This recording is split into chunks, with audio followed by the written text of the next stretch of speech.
नमस्कार. चला तर आज आपण एका खूप महत्त्वाच्या विषयावर बोलूया. भारताचे सूक्ष्म, लघु आणि मध्यम उद्योग म्हणजे आपले MSMEs. ते आज देशाच्या विकासाचे नवीन इंजिन कसे बनले आहेत, हेच आज आपण समजून घेणार आहोत. आर्थिक सर्वेक्षण 2025-26 मधलं हे एक वाक्य आहे ना, ते सगळं काही सांगून जातं. विचार करा, जो विभाग काही वर्षांपूर्वी फक्त कसा तरी टिकून राहण्यासाठी धडपडत होता, तोच आज भारताचा औद्योगिक कणा बनला आहे. आणि तोही असा जो जागतिक स्तरावर स्पर्धा करतोय. हा बदल खूप मोठा आहे. तर 2026 सालामध्ये MSMEs हे भारताचे अधिकृत ग्रोथ इंजिन आहेत. पण हे फक्त म्हणण्यापुरतं नाही. यामागे ठोस आकडेवारी आहे, काही महत्त्वाची धोरणं आहेत आणि काही जबरदस्त प्लॅटफॉर्म्स आहेत ज्यांनी हे शक्य केलंय. चला तर पुढच्या काही मिनिटात याच सगळ्या गोष्टी आपण सविस्तर पाहूया. चला, सुरुवातच करूया त्या मोठ्या ध्येयापासून. आपण नेहमी ऐकतो की भारताला $5 ट्रिलियन अर्थव्यवस्था बनायचं आहे. पण हे स्वप्न पूर्ण करण्यात MSME क्षेत्राची भूमिका इतकी महत्त्वाची का मानली जाते? तर हे बघा, भारताला $5 ट्रिलियन अर्थव्यवस्था बनवण्याच्या ध्येयासाठी आता MSME क्षेत्रालाच प्राथमिक चालक म्हणजे प्रायमरी ड्रायव्हर म्हणून ओळख मिळाली आहे. याचा सरळ अर्थ असा की हे मोठं लक्ष्य गाठण्याची मुख्य जबाबदारी आता याच उद्योगांच्या खांद्यावर आहे. पण ही केवळ घोषणा नाही किंवा हवेतला दावा नाही. याच्या मागे आहे ठोस आकडेवारीचा एक मजबूत पाया. चला पाहूया की हे आकडे नक्की काय सांगतात. हा आकडा बघा, तब्बल 32.82 कोटी लोक. आपल्या देशात शेतीनंतर जर कुठलं क्षेत्र सर्वाधिक रोजगार देत असेल तर ते हेच आहे.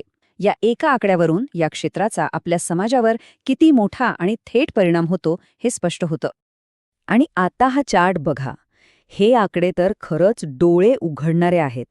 देशाच्या एकूण GDPमध्ये जवळपास 1/3 म्हणजे 31.11% वाटा या क्षेत्राचा आहे. आणि त्याहूनही महत्त्वाचं म्हणजे भारताच्या एकूण निर्याती जवळजवळ अर्धा म्हणजे 48.58% वाटा एकटी MSMEs उचलतात. हे आकडे पण खूप महत्त्वाचे आहेत, कारण सरकारने उद्योगांची व्याख्याच बदलली आहे. गुंतवणूक आणि उलाढालीची मर्यादा वाढवली आहे. आता याचा फायदा काय? तर उद्योग मोठे होऊ शकतात, त्यांची उलाढाल वाढू शकते आणि तरीही त्यांना MSME म्हणून मिळणारे फायदे गमवावे लागत नाहीत. त्यांच्या वाढीसाठी हे एक मोठं प्रोत्साहन आहे. बरं, ही जी वाढ आपण बघतोय ती काही आपोआप होत नाहीये. यामागे सरकारचे काही ठरवून केलेले धोरणात्मक निर्णय आहेत. पाहूया ते नेमके आहेत तरी काय.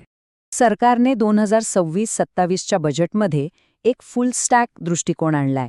आता फुल स्टॅक म्हणजे काय?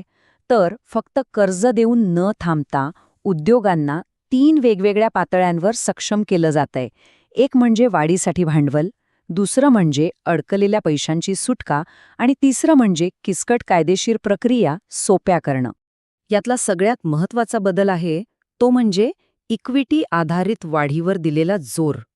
SME ग्रोथ फंड आणि आत्मनिर्भर भारत फंड यांसारख्या योजनांमुळे कंपन्यांना आता फक्त कर्जाच्या ओझ्याखाली दबून राहायची गरज नाहीये.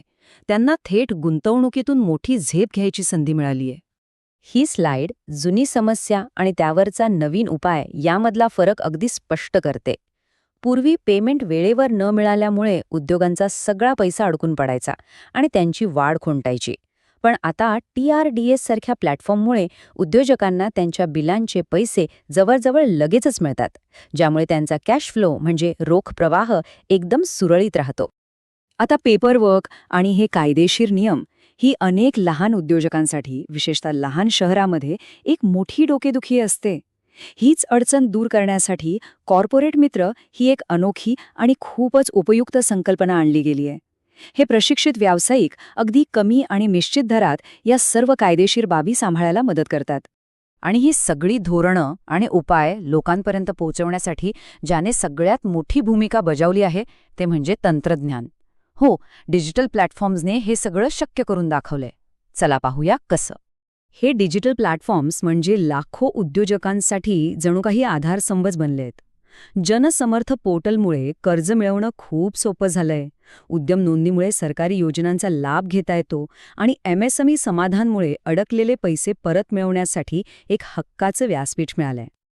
ठीक आहे, तर आतापर्यंत आपण पाहिलं की पाया खूप मजबूत झाला आहे. पण आता पुढे काय?